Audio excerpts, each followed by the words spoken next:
What is up, guys? It is Styx here, and today I'm going to be going over the Titan best and most broken builds in Destiny 2 as of Season 23, with the most recent patch. I'm going to be going over the Strand Titan and getting right into the subclass abilities. It's a bit of a doozy. So you can't customize the super or the melee, but for the barricade, I choose rallying in order to improve the reload speed, stability, and range for bosses, as well as catapult lift for the strong initial boost of momentum. I also like to use grapple. This is because I'm going to be centering this build mostly around the Strand melee, and when grappling, you can do an extra melee attack, which allows you to chain 5 melees in a row. For the aspects, I will be using Banner of War. When defeating a target with a melee attack, finisher, or sword, you raise a Banner of War that pulses with healing energy and increases melee and sword damage. You can charge this up to 4 stacks, which is what I recommend keeping it at for as long as you can. You will then also be using Into the Fray. When destroying a tangle or casting your super, it grants Woven Mail to nearby allies, and for you, Woven Mail will increase your melee regeneration rate. The way you will be giving yourself Woven Mail will be through Thread of Warding. Picking up an Orb of Power grants Woven Mail. This takes away a bit of your resilience, but it's well worth it. You will then be combining this with Thread of Transmutation. While you have Woven Mail, Weapon Final Blows create a Tangle, and then with Thread of Fury, damaging targets with a Tangle grants melee energy, and then Thread of Generation, dealing damage generates grenade energy. Going into the armor. The exotic we will be using is Synthoceps. This can give you a significant damage boost when surrounded by enemies, which happens very frequently in higher end PvE, especially with things like raids, dungeons, and nightfalls. This will give you a very consistent boost to your melee damage, and when using everything we will be combining here, you can do up to 1,000,000 damage with 5 melees.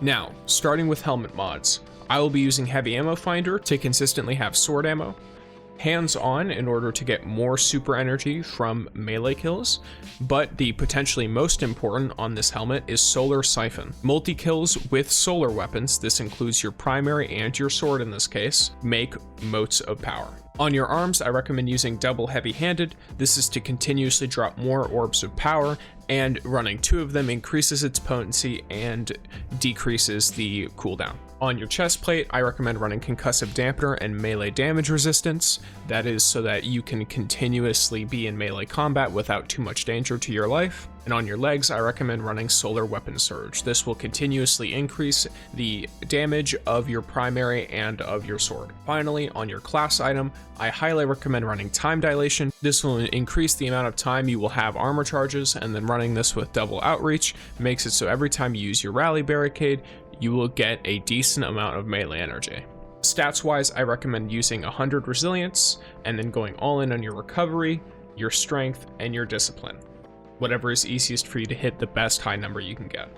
For your weapons, I recommend using a craftable Wastelander M5. It's very easy to get. Just run Dares of Eternity until you get enough red borders to craft it.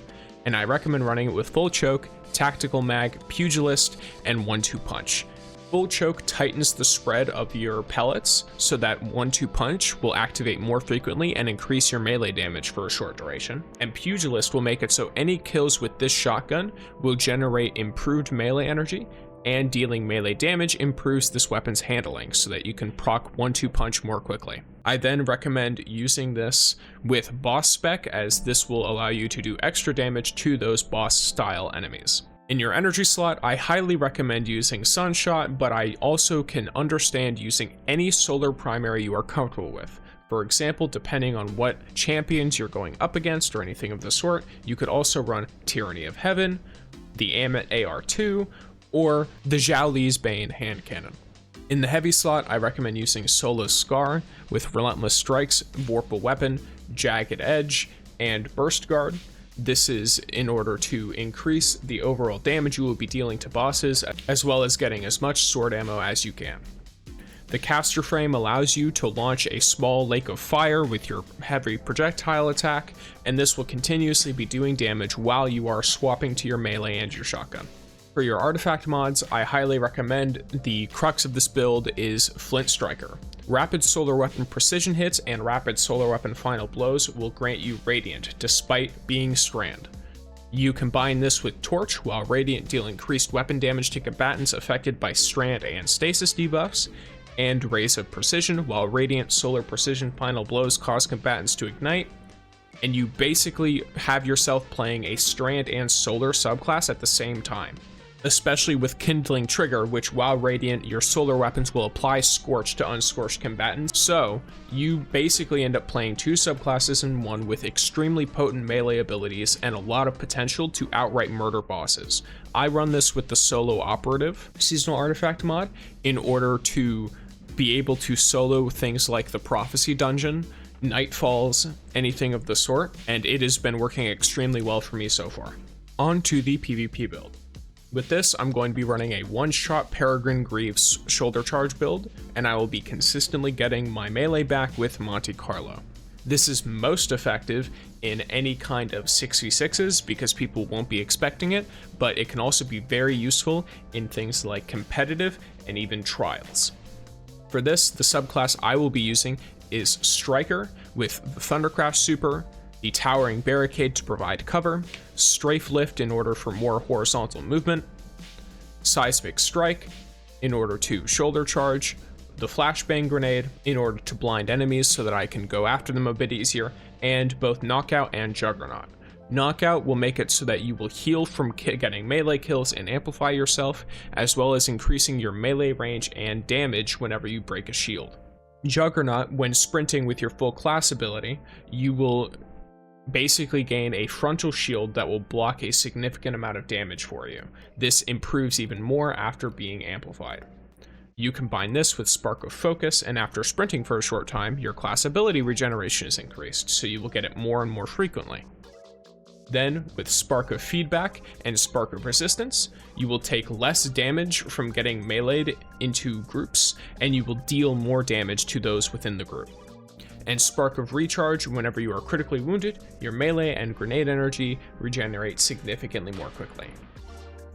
Stat-wise, I recommend going all in on Resilience and then Recovery, and then for your secondary stats, I recommend Discipline and Strength being about equal. You don't have to equalize them, but they're equally important in this build, as your melee is going to come back mostly due to Monte Carlo and your mods. Speaking of which, for the mods, I recommend using Kinetic and Arc Targeting, Focusing Strike, Momentum Transfer, and Arc Dexterity. Keep in mind, I'm using the harmonic versions of these Arc mods. That way, it costs a bit less energy. These Focusing Strike and Momentum Transfer will make it so that you will get more melee energy from using your class ability and grenade. And on your chest plate, I recommend running double unflinching kinetic aim. On your Peregrine Greaves, I recommend Absolution, Invigoration, and Orbs of Restoration in order to improve your ability regeneration significantly whenever you pick up an Orb of Power. And on your Mark, I recommend Distribution and Double Outreach. This will make it so whenever you use your class ability, you will get a significant amount of energy to your other abilities.